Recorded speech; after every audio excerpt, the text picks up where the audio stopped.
Labour secretary Sindh रफ़ीक कुरैशी सनती मज़दूरनि लाइ फलाही मंसूबे जो ऐलान करे छॾियो। हुन चयो त मज़दूर तबक़ो मुल्क जी मईशत आहे। वर्कर्स वेलफेयर कार्ड मज़दूरनि जी ज़िंदगीअ में काराइतो साबित थींदो, जंहिं ज़रिए मज़दूर आसानी सां सहूलियतूं हासिल करे सघंदा।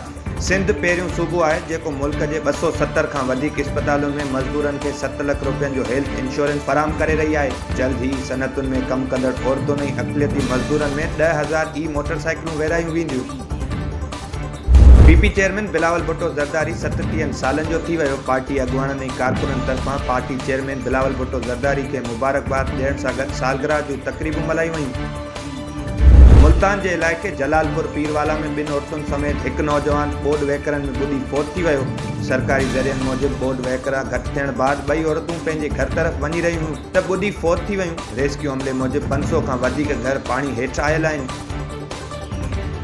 T20 एशिया कप जे सुपर 4 राउंड में अॼु पाकिस्तान ऐं भारत आम्हूं साम्हूं थींदा। पाक भारत मैच दौरान एंडी पाइक्राफ्ट रेफरी मुक़ररु कयो वियो आहे, जॾहिं त PCB चेयरमैन मोहसिन नक़वी रांदीगरनि सां मुलाक़ातूं कंदे सुठी कारकर्दगी ॾेखारण जी उमेद ज़ाहिर कई।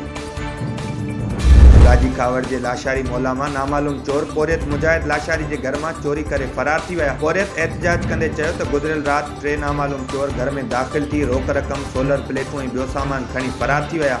हुन पुलिस इख़्तियारनि खां मुतालबो कयो त मामले जो नोटिस वठी इंसाफ़ ॾिनो वञे।